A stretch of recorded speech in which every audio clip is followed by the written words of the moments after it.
Assalamualaikum warahmatullahi wabarakatuh. Waalaikumsalam warahmatullahi wabarakatuh. Alhamdulillahil jabbaril qahhar, al-azizil ghaffar, khaliqil jannati wan nar. Wassalatu wassalamu ala sayyidina Muhammadinil Mukhtar wa ala alihi wa ashabihil adhar, amma ba'du. Saudara-saudara kaum muslimin rahimakumullah. Pada pertemuan terdahulu di dalam membicarakan tentang hari kiamat, saya sudah menjelaskan bahwa setelah manusia menghadapi pengadilan Qadhi Rabbul Jalil, pada akhirnya terbagilah manusia dalam dua kelompok besar, fariqun fil jannah wa fariqun fis sa'ir. Sekelompok orang masuk ke dalam surga dan segolongan lainnya lagi masuk ke dalam neraka. Maka pada pertemuan kali ini kita akan membicarakan tentang surga dan calon-calon penghuninya. Surga dalam Al-Quran selalu disebut dengan kata-kata jannah, yang wujudnya surga itu sesungguhnya merupakan suatu tempat di akhirat nanti, yang di dalam tempat itulah Allah akan memberikan balasan berupa kenikmatan yang tiada terhingga kepada hamba-hambanya yang saleh, yang bentuk kenikmatan itu dijelaskan Allah dalam hadis kursinya. A'dadtu li'ibadiyas salihin ma la aynun ra'at wa la uzunun sami'at wa la khatar ala qalbil bashar. Aku sediakan buat hamba-hambaku yang saleh satu kenikmatan yang belum pernah dilihat oleh mata, belum pernah terdengar oleh telinga, dan belum pernah terdetik dalam hati manusia tentang kenikmatan yang semacam itu. Jadi kalaupun dalam banyak ayat-ayat Al-Quran Allah menggambarkan tentang surga yang di bawahnya mengalir sungai-sungai, jangan disamakan dan dibandingkan dengan sungai yang ada di dunia ini. Kalau surga bercerita tentang pohon dengan segala buah-buahnya, jangan samakan dengan pohon dan segala buah-buahan yang ada di dunia ini. Kalau surga bercerita tentang istana, tentang tempat tidur, tentang permadani dan sebagainya, seluruhnya tidak sama dan tidak bisa disamakan atau dibayangkan dengan yang kita hadapi dalam kehidupan di dunia ini. Di sanalah manusia akan menemukan kehidupan yang hakiki, yang sebenar-benarnya, yang tidak akan pernah berubah untuk selama-lamanya. Adapun kehidupan di dunia ini, boleh saja kita katakan kehidupan yang kamuflase, fata morgana, atau dalam bahasa agama sering disebut dengan kehidupan khayali. Ia berubah, ia bertukar, ia berganti oleh pergeseran masa dan pertukaran waktu.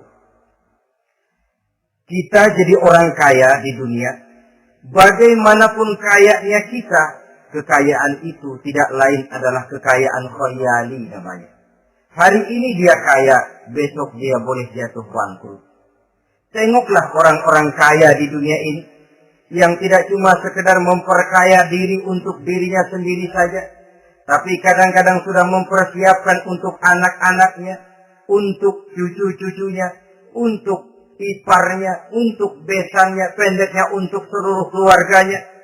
Tidak cukup harta cuma untuk 1, 2, 3, bahkan sampai 7 keturunan. Tidak cukup dengan uang miliaran, malah triliunan. Tidak cukup dengan punya tanah yang luas, malah gunung dibeli, laut dibeli, langit pun kalau dijual mau dibeli. Sudah melampaui batas yang dinamakan kewajaran, dihinggapi penyakit rakus bin serakah alias tamak. Lalu menghalalkan segala macam cara untuk mencapai harta, padahal itu tidak lebih dari bayangan khayali. Harta yang banyak itu mampukah menolak penyakit yang hendak datang? Harta yang banyak itu, mampukah menahan tumbuhnya uban selembar di atas rambutnya? Harta yang banyak itu, mampukah mencegah sebuah giginya yang hendak permisi? Dan pada akhirnya, harta yang begitu banyak itu, mampukah menolak kedatangan malaikat maut? Sama sekali ternyata tidak. Itulah kekayaan khayali namanya. Karena itu orang yang terbuka mata hatinya, dia tidak hanya mengejar kekayaan khayali ini, dia mengejar kekayaan hakiki yang terpendam di dalam kepribadian berupa al-akhlakul karimah. Akhlak dan budi pekerti yang terpuji yang menghiasi jiwa dan kehidupannya. Ada sifat sabarnya, ada sifat syukurnya, ada sifat qanaahnya, dan segala macam akhlak yang terpuji. Itulah kekayaan jiwa yang tidak bisa dinilai dengan materi. Kita punya pangkat, jabatan, kedudukan tinggi, pangkat apapun di dunia ini, sesungguhnya tidak lebih dari pangkat khayali. Buktinya bahwa dia pangkat khayali, pangkat di dunia ini selalu ada bekasnya. Saudara kenal ada bekas camat, ada? Ada bekas lurah, ada bekas gubernur, ada bekas menteri, ada bekas presiden. Hari ini dia lurah, besok bekas lurah.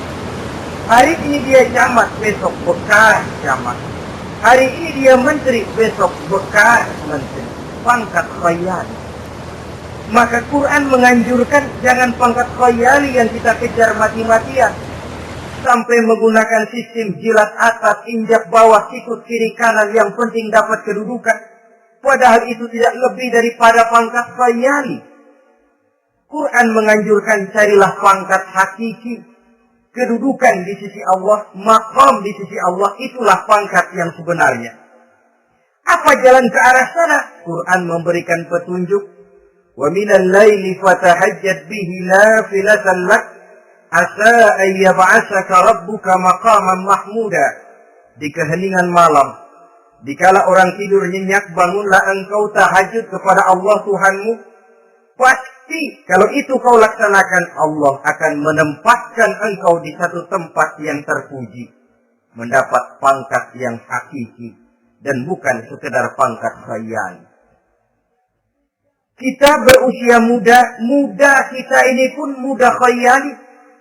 Berapa lama kita muda? Hari berubah jadi minggu, minggu bertukar menjadi bulan, bulan pergi datanglah tahun. Pergeseran masa dan pertukaran waktu membuat kita jadi berubah. Kulit yang tadinya kencang jadi lentur dan keriput. Segalanya berubah. Oleh karenanya, pada kehidupan di surga nanti, orang akan menemukan kehidupan yang hakiki, yang tidak akan pernah berubah untuk selama-lamanya. Nah, kita akan mulai dengan menjelaskan bagaimana sebenarnya keadaan surga itu. Pertama, luasnya. Berapa sih luasnya surga? Dengan logika, sekarang ini dunia dihadapi dengan kekhawatiran terhadap peledakan penduduk yang nyaris tidak terkendali. 5 miliar lebih jumlah manusia yang nongkrong di permukaan bumi. Tapi sesungguhnya planet bumi yang kita tinggali ini cuma satu planet kecil dari 9 buah planet yang berada dalam sistem tata surya matahari yang lazimnya kita namakan galaksi. Selain tata surya matahari yang namanya galaksi itu, masih terdapat lagi galaksi-galaksi lain yang dengan sendirinya juga dikelilingi oleh planet-planet lain. Dan bumi kita yang kita tinggali ini, yang dihuni oleh tidak kurang 5 miliar manusia, hakikatnya cuma setitik debu di tengah angkasa alam yang luas ini. Oleh karenanya, di dalam surah Ali Imran ayat 173, ayat 133, Allah Subhanahu wa taala menjelaskan, "Wasari'u ila maghfiratin min rabbikum wa jannatin 'arduha as-samawati wal ardu u'iddat lil muttaqin." bersegeralah kamu menuju ampunan Allah dan surga yang luasnya seluas langit dan bumi. Seluas langit dan bumi. Sedangkan langit oleh mata telanjang ini kan tidak pernah kelihatan. Yang nampak oleh kita biru di atas itu cuma batas titik pandangan manusia yang terjauh. Dan konon itu adalah refleksi sinar matahari yang menyentuh air laut, melahirkan warna biru. Sedangkan hakikat langit itu sendiri sampai hari ini belum terjangkau oleh kemajuan ilmu pengetahuan. Sejauh-jauhnya manusia pergi baru ke bulan. Mungkin dalam beberapa tahun mendatang dia akan pergi ke planet-planet Mars dan planet-planet lainnya. Tapi itu masih terbatas dalam sistem tata surya matahari atau galaksi kita ini.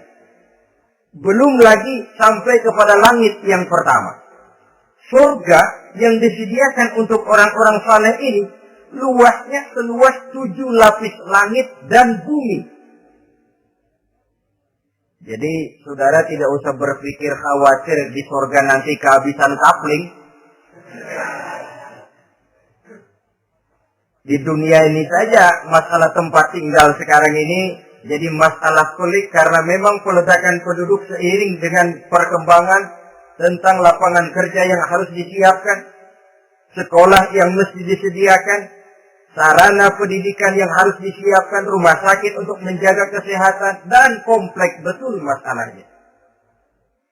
Tetapi di surga nanti, arduhas samawati wal ardh, luasnya seluas 7 lapis langit dan bumi.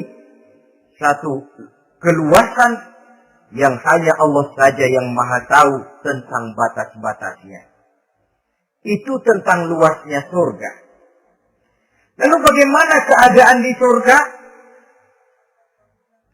Apakah ada bangunan-bangunan, taman-taman, kebun-kebun?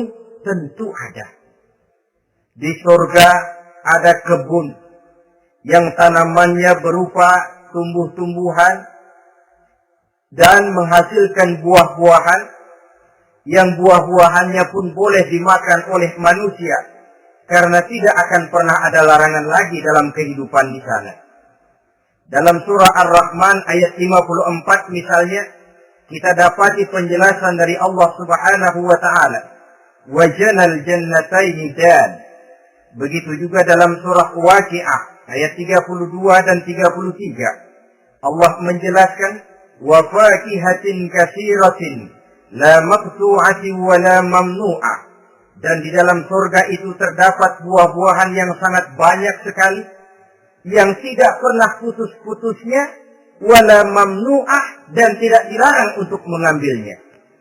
Yang dimaksud la maqtu'ah, tidak terputus, artinya buah-buahan di surga itu begitu kita petik keluar lagi gantinya.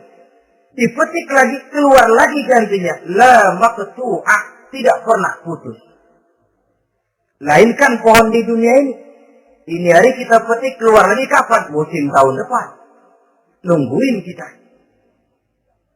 La maqtu'ah, tidak pernah terputus buah-buahan itu, wala mamnu'ah, dan tidak terlarang untuk memetiknya.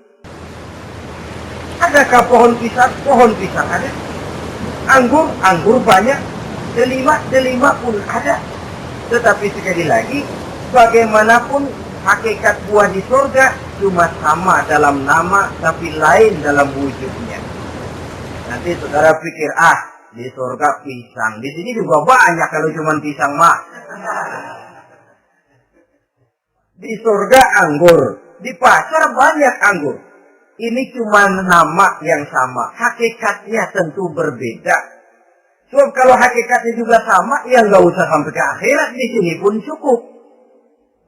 Adanya nama-nama ini cuma untuk memberikan gambaran tentang buah-buah yang ranum, yang nikmat, yang lezat, dan yang digemari oleh manusia. Dan jangan heran, kalau di dunia ini biasanya pohon itu akarnya di bawah, buahnya yang di atas. Maka di surga nanti terbalik pohon itu. Akarnya yang di atas, buahnya yang ke bawah. Sehingga orang nggak perlu tangga, Dan ngambil buah tinggal metik saja, nggak perlu naik, nggak perlu manjat, nggak perlu bersusah payah. Saudara-saudara kaum muslimin, rahimakumullah. Kemudian bangunannya bagaimana?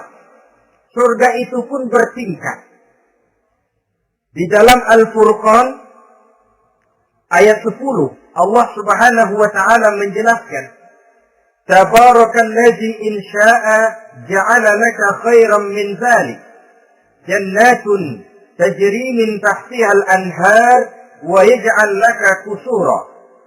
Maha suci Allah yang apabila ia menghendaki dijadikannya untuk kamu yang lebih baik daripada kehidupan dunia ini, yaitu surga yang di bawahnya mengalir sungai-sungai, dan dibangunkannya untuk kamu istana-istana di dalam surga. Jadi bangunan di surga pun berbeda sesuai dengan amalan orang yang masuk ke dalamnya.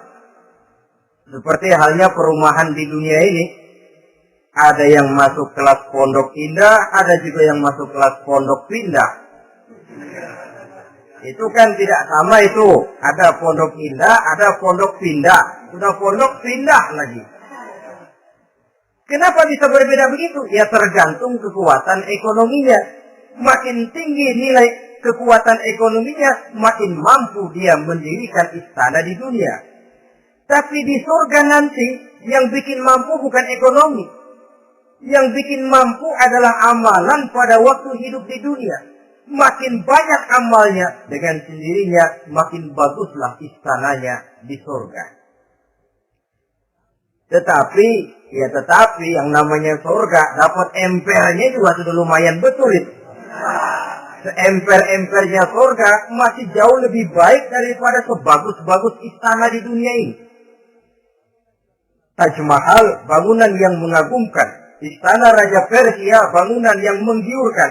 Sehebat-hebatnya istana dunia, masih jauh lebih mending empernya surga. Konon ya, menurut satu riwayat, baunya surga itu sudah bisa dicium 40 tahun perjalanan. Menurut riwayat lain 500 tahun perjalanan. Menurut riwayat satu lagi 70 tahun perjalanan. Baunya surga sudah dapat dicium oleh manusia. Saudara-saudara kaum muslimin rahimakumullah.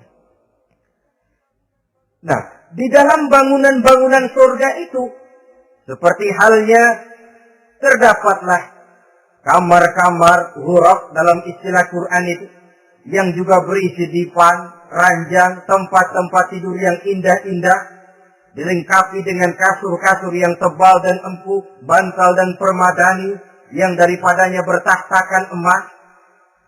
Terulah tempat tidur paling menggiurkan kita zaman sekarang ini yang namanya Dunlopillow atau Alga Spring Bed. Sejauh itu bayangan kita menggambarkan masih belum apa-apanya ketimbang tempat tidur yang ada di surga itu nanti. Saudara-saudara kaum muslimin, apakah juga penduduk surga makan, minum, memakai pakaian? Iya. Mereka akan beroleh gelas, piala, kendi, cerek, dan piring-piring yang terbuat dari emas dan perak. Tentu tidak usah gambarkan lagi macam emas dan perak di dunia. Emas dan peraknya akhirat, saudara-saudara. Tetap saja mana ainun ra'at, wala udhunun sami'at, wala khatara fi qalbil bashar. Belum pernah dilihat mata, belum pernah didengar telinga, dan belum pernah terdetik dalam hati manusia tentang wujud yang semacam itu. Apa pakaian mereka? Pakaian penduduk surga dari sutra yang lembut dan tebal, berwarna hijau. Kemudian saudara-saudara, sungai juga mengalir di sana.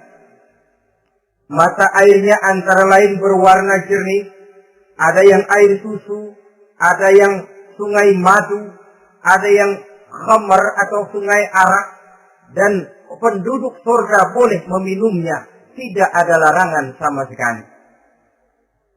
Timbul pikiran konyol, kalau di surga orang pada minum arak, apa banyak yang teler di surga? Ya tentu tidak. Sebab di sana saya katakan tadi kehidupan yang hakiki. Segalanya diperbolehkan, segalanya dipersilahkan. Nah, lalu untuk masuk ke surga itu apa melalui pintu? Memang melalui berbagai macam pintu. Dan ada pintu-pintu khusus yang tidak boleh dimasuki orang lain.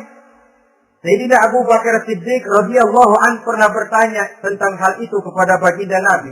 Ya Rasul, apakah di surga ada pintu-pintu khusus? Ada, Abu Bakar. Ada di dalam surga itu pintu yang namanya Rayyan. Tidak boleh masuk ke pintu itu melainkan orang-orang yang puasa. Orang-orang yang rajin puasa, mereka akan masuk ke surga melalui satu pintu yang dinamakan Babur Rayyan atau pintu Rayyan. Ada pintu jihad yang masuk lewat itu hanya mereka orang-orang yang waktu di dunia sepanjang hidupnya berisi jihad, menegakkan dan meninggikan kalimat Allah. Ada babu sedekah, pintu yang hanya boleh dilewati oleh orang-orang yang rajin bersedekah, ringan tangan dalam memberikan bantuan kepada orang-orang yang memang memerlukannya. Dan setiap orang melalui pintu yang sesuai dengan amalannya masing-masing. Ketika itu Abu Bakar bertanya, ya Rasul, apa ada orang yang dipanggil dari tiap pintu? Tiap pintu manggil dia.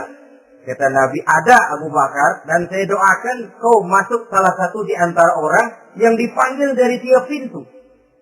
Ini orang multi komplek ini. Puasa, dia ahli puasa.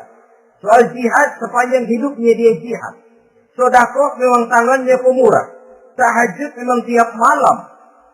Sementara itu akhlaknya luhur. Tiap pintu manggil dia. Dalam hadis ada juga perempuan yang bernasib baik. Dijelaskan oleh Nabi. Iza sallatil mar'atu khamsaha. Wa shamat sahraha. Wa hafizat farjaha. Wa ata'at zawjaha. Qila laha udkhuli min ayyi abwabil jannati syi'ti. Apabila seorang perempuan, dia kerjakan sholat yang 5 waktu, dia puasa di bulan Ramadan, dia jaga kehormatan dirinya, kemudian dia taat kepada suaminya, di akhirat nanti dikatakan kepada perempuan tadi, wahai perempuan, udkhuli min ayyi abwabil jannati syi'ti. Masuklah kamu ke dalam surga dari pintu mana saja yang kamu mau. Disuruh pilih, saudara-saudara. Nah, kalau kita waktu di dunia ini tidak ada keistimewaan amal, bingung mau masuk pintu mana. Ramadan puasanya kayak gendang. Depan doang sama belakang, penutupan sama pembukaan, peserta kehormatan. Tengah-tengahnya kosong. Nanti mau masuk pintu Rayyan, ditanya, ini pintunya orang yang puasa. Kamu puasa Ramadan? Puasa juga sih. Puasa juga sih bagaimana? Iya, pembukaan mau penutupan. Tengahnya kosong. Nggak bisa lewat pintu sini. Cari pintu lain saja. Mau masuk kita lewat pintu jihad. Ditanya lagi, kamu lewat sini apa merasa pernah berjuang membela agama waktu di dunia? Mau lewat pintu sholat, apa kau termasuk orang yang konsekuen menjaga sholat? Bersyukurlah kita kalau tiap pintu memanggil. Kalau tidak, adalah salah satu amal kita yang menunjukkan keistimewaan kita. Karena itu beramal nggak perlu banyak. Yang penting rutinnya, istiqomahnya. Ahabbul a'mali indallah adwamuha wa in qalla. Amalan yang paling dicintai Allah yang dikerjakan secara tuntas walaupun tidak banyak. Saudara baca ayat Quran nggak banyak, satu malam cuma 3 ayat, tapi rutin tiap malam 3 ayat, tiap malam 3 ayat. Itu lebih dicintai Allah daripada sekali ngaji 1 juz, terus 3 bulan keren ngaji. Lebih baik yang sedikit-sedikit ini tapi rutin, dia akan menjelma menjadi amalan yang banyak daripada sekalinya banyak lalu ke belakangnya malah tidak ada sama sekali. Hendaknya ada amalan-amalan kita yang menunjukkan keistimewaan dan kelak akan menjadi pintu yang kita tempuh di surga nanti. Apabila kita sudah melalui pintu-pintu surga itu dan tinggal di dalamnya, dengan pakaian, dengan perhiasan, dengan makanan dan minuman sebagai yang saya sebutkan tadi, maka kita pun dalam kehidupan di sana akan dilayani oleh pelayan-pelayan muda. Yatufu alaihim wildanun mukhalladun. Pelayan-pelayan yang muda itu keliling melayani apa keperluannya. Dan tidak pernah tua pelayan itu. Sebagaimana kita pun tidak akan pernah tua. Pendeknya sudah jadi king of king di surga itu. Jadi raja di raja. Fasilitas serba cukup. Apa yang kita mau tersedia. Tidak ada larangan dan pelayan seperlunya diberikan kepada kita. Nah, bagaimana keadaan penduduk surga? Dari Imam Turmuzi dijelaskan satu hadis, berkata Hasan al-Basri, Ahlul jannati kulluhum abna'u 33 sana. Mereka rata-rata orang-orang muda penduduk surga itu. Umurnya tidak lebih 33. Yang muda-mudanya, cakep-cakepnya, ganteng-gantengnya. Pantas kalau satu hari ada perempuan tua menghadap Rasul. Ya Rasul, saya ahli ibadah. Saya beriman kepada Allah. Saya cinta kepada Islam. Apakah saya akan masuk surga ya Rasul? Nabi senyum. Enggak bu, nenek-nenek enggak masuk surga. Itu perempuan nangis sejadi-jadinya. Ya Rasul, kalau gitu sia-sia tahajud saya. Sia-sia puasa saya. Sia-sia segala macam ibadah saya. Nenek-nenek enggak masuk surga ya Rasul. Sayang benar segalanya. Rasul kemudian menghampiri perempuan tadi. Bu, kalau yang ibu bilang itu benar, ibu masuk surga. Cuman di sana ibu balik muda lagi. Kulit nggak kempot kayak begitu. Rambut nggak putih macam begitu. Ibu nanti di surga bakal jadi muda lagi. Salah sawasalasin. Umur 33 tahun. Rata-rata seluruh penduduk surga umurnya begitu. Tidak ada yang tua, tidak ada yang anak-anak, tidak ada yang remaja, rata-rata begitu. Nah, lalu bagaimana? Di surga hati mereka menjadi satu. Di antara sesama penduduk surga. Tidak ada yang iri hati, tidak ada yang punya sifat dendam. Itu keadaan di surga. Walaupun bertetangga, yang satu bisa mengunjungi yang lain, yang satu bisa nengokin yang lain.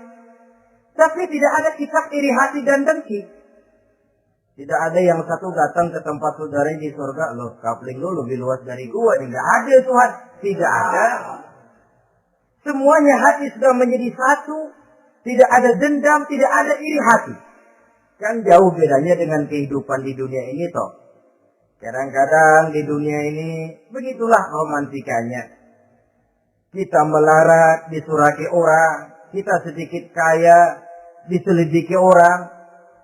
Ada saja yang iri, ada saja yang hasut. Dan selalu mencari cara untuk menjatuhkan kita. Di surga, hal semacam itu tidak akan kita temui. Orang tidak punya sifat iri hati dan dendam. Lalu bagaimana lagi keadaan penduduk surga itu? Mereka selalu merasa senang dan bahagia. Tiap hari, tiap saat yang dirasakan cuma itu saja. Tidak diselingi seperti kehidupan di dunia ini. Di mana senang berseling dengan susah, bahagia berganti dengan derita. Ada senyum bahagia, ada tangis menahan derita. Itu romantika kehidupan di dunia. Di akhirat itu tidak akan pernah ditemui dalam surga nanti. Orang selalu merasa senang karenanya di sana tidak ada keluh kesah. Tidak ada orang yang murung. Tidak ada orang yang narik napas panjang sambil menghitung bintang di langit. Selalu merasa senang dan selalu merasa bahagia. Lalu bagaimana kondisi fisik mereka? Di surga tidak ada orang yang cacat. Baik ia cacat rohani ataupun cacat jasmani. Seperti yang kita temui di dunia ini, ada saja cacatnya. Kadang-kadang jasmani sehat, rohaninya sakit. Kadang-kadang rohaninya bagus, jasmaninya cacat. Di surga, orang sempurna, komplit, cukup. Tidak ada yang cacat rohani ataupun yang cacat jasmani. Kalau dalam kehidupan di dunia ini mereka cacat, bagaimana? Mereka akan utuh dan sempurna apabila masuk ke dalam surga. Dan di surga, sungguh pun mereka makan, sungguh pun mereka minum, mereka tidak akan pernah buang air. Baik air besar maupun air kecil. Sebab kalau makan dan minum di surga harus buang air, tentu malaikat harus menyediakan WC. Dan kalau surga sudah ada WC, tentu tinja yang repot.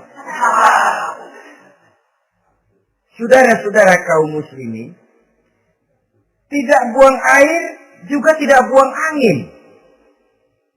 Dan tidak sakit. Tidak terkena penyakit. Penyakit apapun namanya, sudah di surga itu daerah bebas penyakit. Jadi barangkali kalau keluar ke halaman surga nggak pakai baju masuk angin, tidak. Kalau di sana repot nyari duit kerokan. Segalanya sempurna, segalanya cukup. Lalu bagaimana kalau tiap saat mereka makan, tiap saat mereka minum tapi tidak buang air? Konon keringat yang keluar dari mereka, tubuh mereka. Dan keringat yang keluar itu mengandung bau kasturi yang amat sangat harum baunya.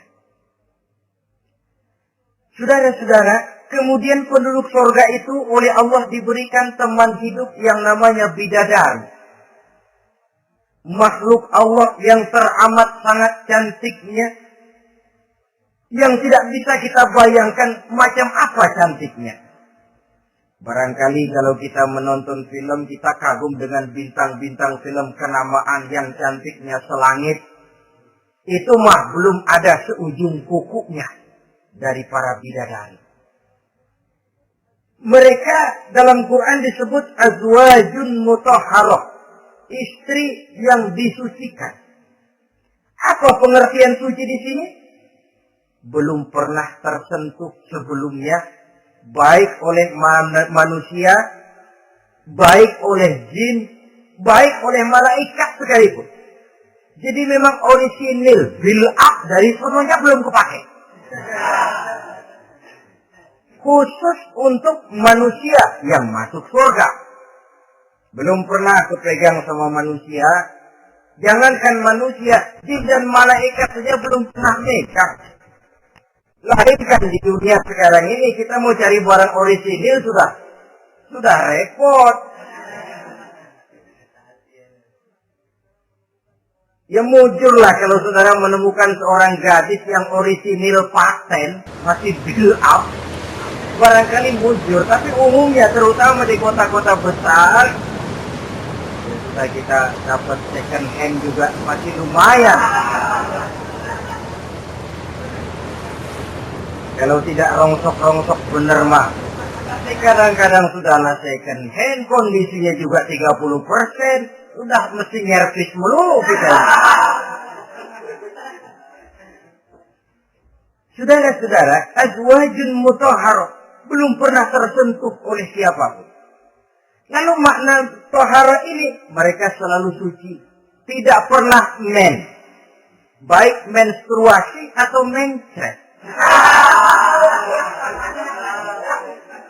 Tidak pernah. Dan kalau perempuan kita, istri-istri kita di dunia ini kan 1 minggu dalam sebulan terkena dapat fasilitas dia untuk tidak sholat, untuk tidak ibadah, masa haid itu. Perempuan di surga yang namanya bidadari tidak akan pernah mengalami haid. Lalu apalagi keistimewaannya? Selalu perawan. Tidak pernah janda. Walaupun tiap hari dipakai, habis dipakai perawan lagi. Saudara-saudara yang saya hormati, itu diperuntukkan untuk penduduk-penduduk surga. Nah itu laki-laki itu. Iya, kalau perempuan bagaimana? Satu riwayat menjelaskan mereka akan menjadi ratu di surga. dengan segala kenikmatan yang juga tidak pernah mereka bayangkan sebelumnya. Riwayat lain menjelaskan bahwa mereka juga akan berkumpul dengan suami, istri, dan anak-anaknya jikalau mereka memang orang-orang soleh. Ada juga riwayat lemah menjelaskan bahwa mereka akan mendapat bidadara istilahnya. Saudara-saudara kaum muslimin rahimakumullah. Pendeknya surga dan seluruh kenikmatan yang ada di dalamnya tidak pernah mata melihat, belum pernah telinga mendengar, belum pernah terdetik dalam hati manusia. Oh, di surga begini kali ya. Berbeda dengan itu. Oh, bidadari begini kali ya. Kalau masih begini kali ya, masih bisa dibayangin. Ini sudah nggak bisa dibayangin. Jadi nggak usah begini ya begitu ya. Saudara-saudara, apabila orang sudah masuk ke dalam surga, bertemu dengan sesama teman waktu di dunia, surah At-Tur menjelaskan ayat 25-26, wa aqbala ba'dhum 'ala ba'din yatasaalun qalu inna kunna qablu fi ahlina musyrikin famanna Allahu 'alaina wa waqana 'adzabas samum. Apabila mereka telah masuk ke dalam surga, sebagian yang lain berkunjung kepada sebagian yang lain. Cara kita belah sono, ini teman kita dulu waktu di dunia, yuk samperin yuk. Ba'duhum ala ba'di yatasaalun, saling tanya menanya. Kalau istilah kita, sampai juga kemari? Iya. Saya waktu di dunia dulu sebenarnya sudah khawatir takut mendapat azabnya Allah, tapi Allah memberikan karunia kepada saya diselamatkan dari azab, dari mara bahaya neraka, sampailah saya ke dalam surga ini. Alhamdulillah. Bagaimana kabarnya ente? Alhamdulillah saya juga sampai ke surga ini. Si fulan bagaimana? Nyangkut kali dia mati neraka. Yatasaalun, saling tanya menanya hal ihwal dan keadaan mereka. Tapi satu hal yang jelas, saudara-saudara, di surga nanti itu tidak ada perkataan yang sia-sia, tidak ada ucapan kotor, tidak ada omongan keji, dan tidak ada omongan kosong. Tidak ada omongan yang sia-sia, ucapan-ucapan yang kotor, mencaci maki, itu tidak ada. Karena sifat marah pun tidak ada dalam surga. Kalau di sini kadang-kadang sedikit marah sudah semrawut, kata-kata kita sudah out of control. Di sana tidak ada kata-kata kosong yang tidak ada manfaat dan tidak ada gunanya. Saudara-saudara kaum muslimin rahimakumullah. Kemudian yang terakhir, kita akan membicarakan apa saja nama-nama surga itu dan siapa calon orang-orang yang masuk ke dalamnya. Pertama, yang dinamakan Jannatul Firdaus atau surga Firdaus. Surga Firdaus ini oleh Allah Subhanahu wa taala disediakan untuk orang yang dijelaskan dalam surah Al-Mu'minun ayat 1 sampai dengan 11. Qad aflahal mu'minun, beruntunglah orang-orang yang beriman. Jadi kalau saudara ingin dapat kapling di tempat yang namanya Firdaus, itu boleh pesan mulai sekarang. Nafas masih ada, Allah masih memberikan kesempatan untuk hidup, pesan tempat dari sekarang. Apa harga karcisnya? Pertama, qad aflahal mu'minun, harus beriman. Ini syarat mutlak. Tidak beriman, nggak usah minta karcis. Minggir. Ini karcis pertama harus untuk orang yang beriman. Setelah itu yang kedua apa? Allazina hum fi salatihim khashi'un. Mereka yang khusyuk di dalam salatnya. Jadi untuk mendapat tiket ke surga Firdaus itu setelah beriman khusyuk di dalam salat.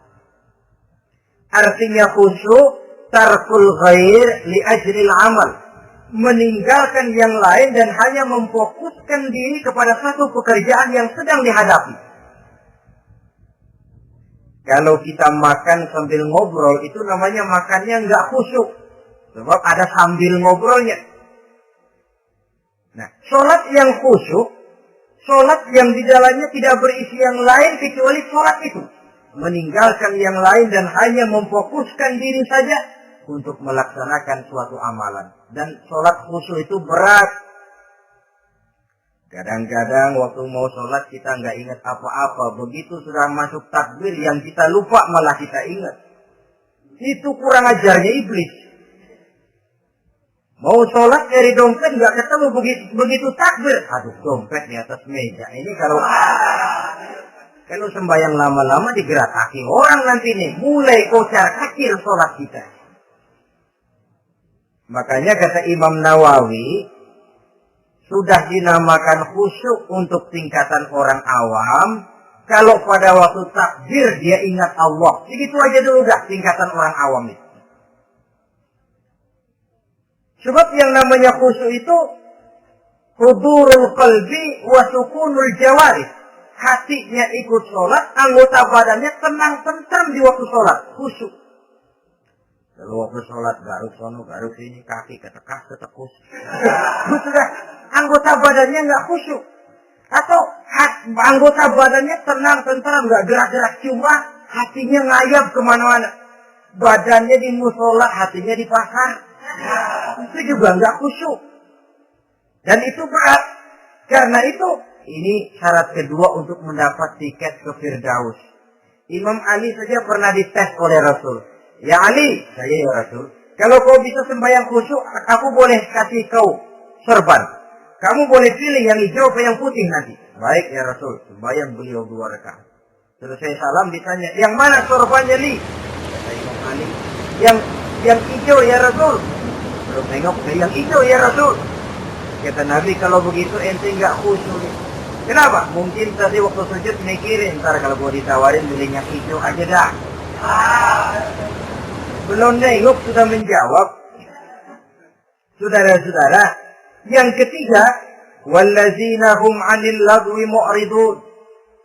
Orang-orang yang menghindarkan diri dari ucapan dan perbuatan yang sia-sia, yang tidak ada gunanya.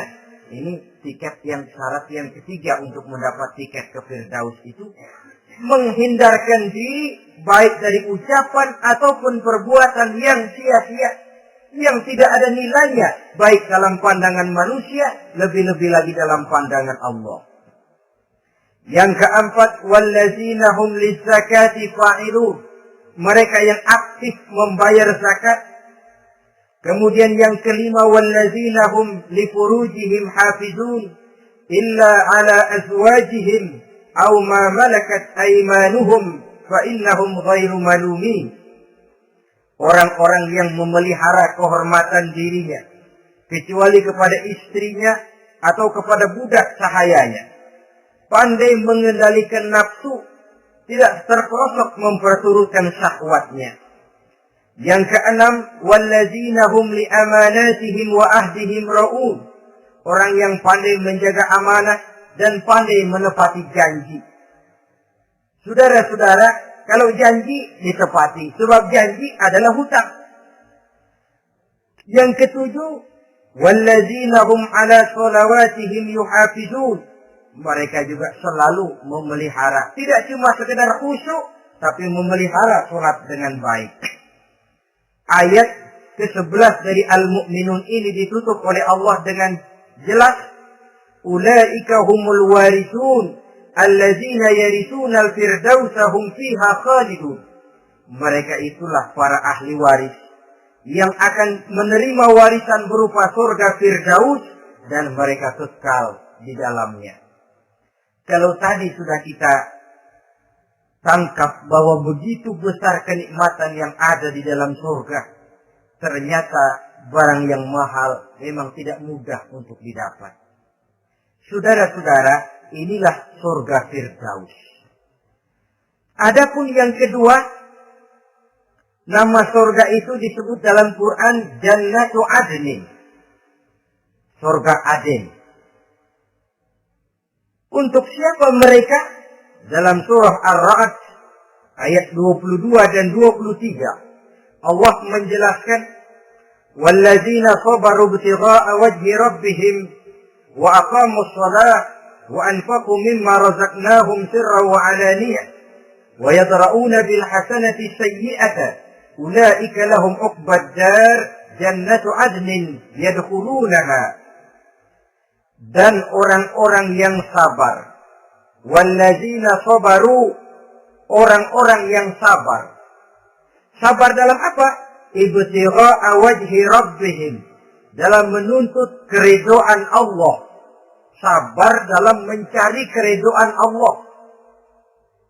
Sujud mencari keridhaan Allah, sabar.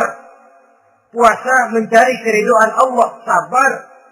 Melaksanakan segala macam ibadah untuk mencari keridhaan Allah, sabar. Ini syarat untuk mendapat tiket ke surga Aden nanti. Jannatu Adnin. Sabar dalam mencari ridho Allah. Apalagi di zaman sekarang katanya persaingan hidup makin tajam, lapangan kerja makin sulit, mental hipokrit makin merajalela, golongan munafik alias bunglon ada di mana-mana. Kalau nemplok di daun kuning, warnanya kuning. Hingga di daun hijau, dia jadi hijau. Nempel di dahan coklat, jadi coklat. Menjilat ke sana kemari. Bukan untuk mendapat ridho Allah kadang. Tapi untuk mendapat ridho atasannya. Mendapat restu atasannya. Ini kan realita dalam kehidupan. Saudara-saudara, mencari muka. Padahal seorang muslim ibtigha'a wajhi rabbihim, sabar dalam mencari ridho Allah. Lalu wa aqamus shalah, mereka mendirikan salat. Di sini hanya pengertian umum, mendirikan salat. Kalau dalam Firdaus tadi ditegaskan tidak cuma sekedar mendirikan, tapi juga khusyuk dan memelihara. Ini mendirikan, saudara-saudara.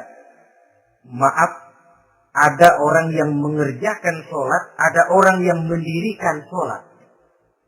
Apa bedanya itu?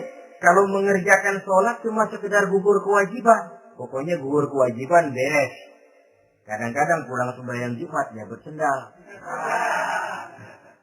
Enggak sembahyang dia. Sembahyang. Kok nyolong sendal pulangnya? Itu baru ngerjain sholat. Belum mendirikan sholat. Kalau mendirikan sholat, selesai sholat, ajaran sholat diterjemahkan dalam kehidupan. Itu mendirikan namanya. Ada istimror, kontinuitas alias kesinambungan. Selesai sholat, akhlak sholat, ajaran sholat diterjemahkan di luar sholat. Itu makna aqamus sholat. Apalagi syarat yang ketiga untuk mendapat tiket ke surga Aden ini? Wa anfaqu mimma razaqnahum sirran wa 'alaniyah. Menginfakkan, membelanjakan di jalan Allah rezeki yang diberikan kepada mereka, baik terang-terangan maupun sembunyi-sembunyi.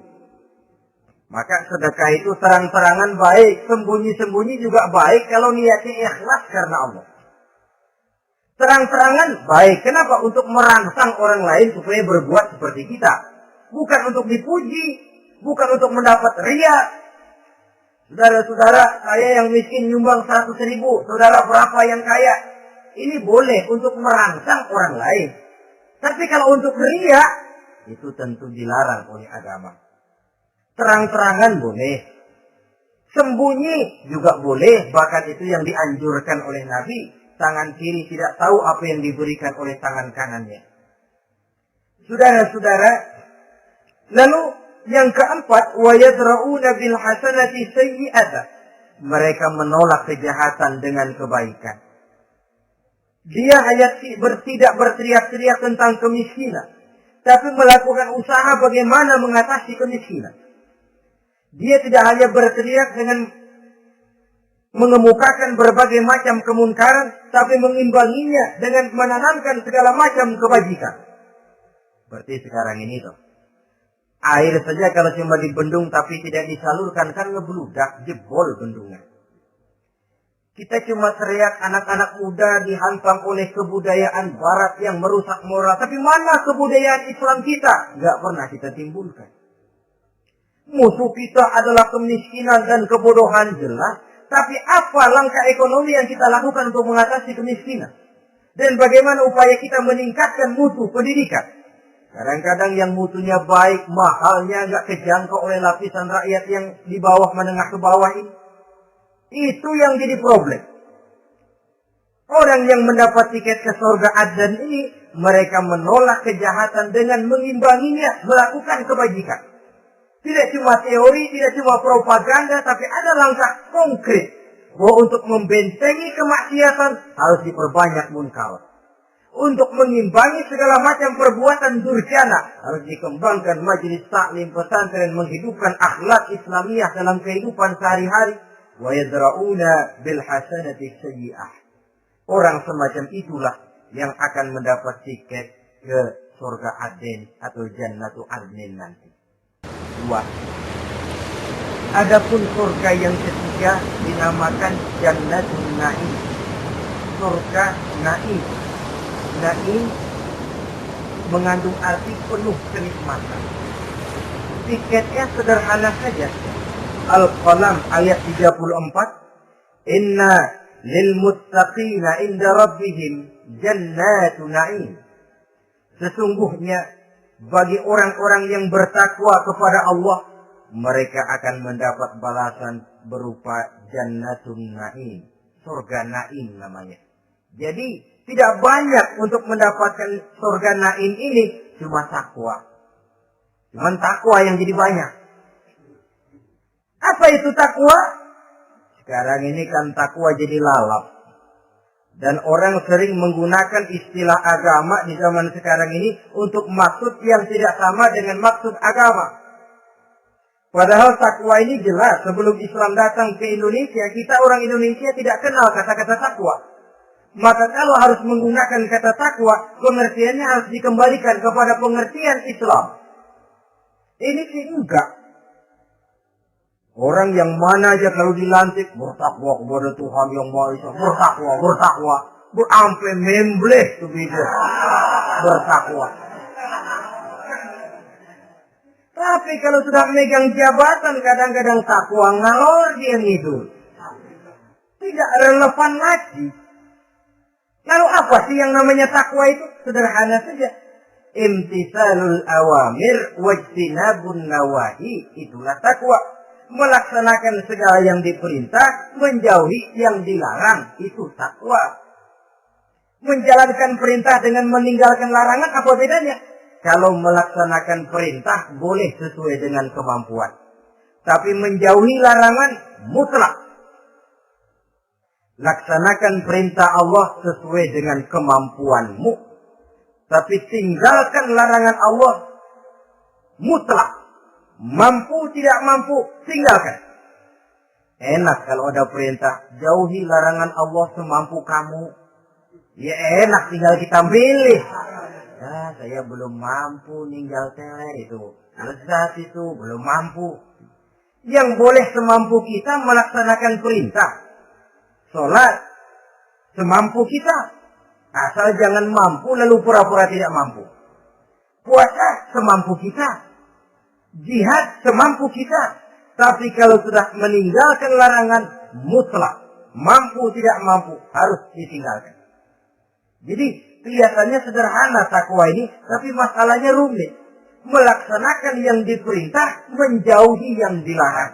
Dan itu tiket untuk mendapatkan surga Naim atau Jannatun Naim. Yang keempat, saudara-saudara, di antara nama surga itu ada yang disebut surga ma'wa atau Jannatul Ma'wa. Apa tiket untuk sampai ke sana? Surah An-Nazi'at ayat 40 dan 41. Wa amma man khafa maqama rabbih wa naha an-nafsa 'anil hawa fa innal jannata hiyal ma'wa. Sesungguhnya orang-orang yang takut kepada larangan Tuhannya, wa nahan nafsa 'anil hawa, dan sanggup mengendalikan nafsu, sanggup mengendalikan diri dari memperturutkan hawa nafsu, fa innal jannata hiyal ma'wa, surga ma'walah tempat tinggalnya nanti. Jadi tiket ke Jannatul Ma'wa ini, pertama khafa maqama rabbih, takut kepada batas-batas yang telah ditentukan oleh Tuhannya. Ini batasnya, kamu jangan nyebrang ke sini. Ini batas yang halal, ini yang haram, ini yang hak, ini yang batil, ini yang ma'ruf, ini yang munkar. Orang yang ingin mendapat tiket ke ma'wa, dia takut batas-batas itu. Lalu sanggup mengendalikan diri, tidak sampai memperturutkan hawa nafsunya. Itu tiket ke surga ma'wa. Yang kelima dinamakan surga Darussalam atau Jannah Darussalam. Dijelaskan dalam Al-An'am ayat 126 dan 127. Wa hadza siratu rabbika mustaqima wa qad fassalna al-ayati liqaumin yatazakkarun lahum darussalam inda rabbihim wa huwa waliyuhum bima kanu ya'malun. Inilah jalan Tuhanmu yang lurus. Telah kami pisahkan ayat-ayat kami bagi kaum yang mau berpikir. Jadi kelihatan di sini untuk mendapat tiket ke Darussalam, istiqomah mengikuti jalan lurus, istiqomah berpegang kepada Islam, dan pandai membedakan apa yang memang oleh Allah sudah dibedakan antara yang hak dan batil, antara yang benar dan salah, dan selalu ingat kepada ayat-ayat Allah. Itu surga Darussalam. Yang keenam dinamakan Darul Muqamah. Siapa penghuninya? Surah Fatir ayat 34-35. Wa qalu alhamdulillahi allazi azhaba 'anna al-hazan. Inna rabbana laghafurun syakur. Allazi ahallana darul muqamah min fadlihi. La yamassuna fiha nasabun wa la yamassuna fiha lughub. Yaitu orang-orang yang senantiasa bertahmid, memuji kebesaran Allah Subhanahu wa ta'ala. Mereka akan mendapatkan Darul Muqamah. Yang ketujuh dinamakan surga Maqamul Amin. Ini pun disediakan untuk orang yang bertakwa. Seperti dalam Ad-Dukhan ayat 51. Innal muttaqina fi maqamin amin. Dan yang terakhir, yang ke-8 adalah surga khuldi atau Jannatul Khuldi. Dalam surah Al-Furqan ayat 15 dijelaskan, "Qul adzalika khairun am jannatul khuldi allati wu'idal muttaqun kanat lahum jazaa'an wa masira." Saudara-saudara kaum muslimin rahimakumullah. Oleh terbatasnya waktu, inilah sekelumit tentang surga dan calon-calon penghuninya. Mudah-mudahan dijadikan kita oleh Allah termasuk salah seorang di antara calon-calon yang kelak akan menjadi penghuni surga, mendapat kenikmatan yang kekal dan abadi di dalamnya. Amin ya rabbal alamin. Terima kasih atas segala perhatian. Mohon maaf atas segala kekurangan. Usikum wa nafsi bitaqwallah. Wassalamualaikum warahmatullahi wabarakatuh.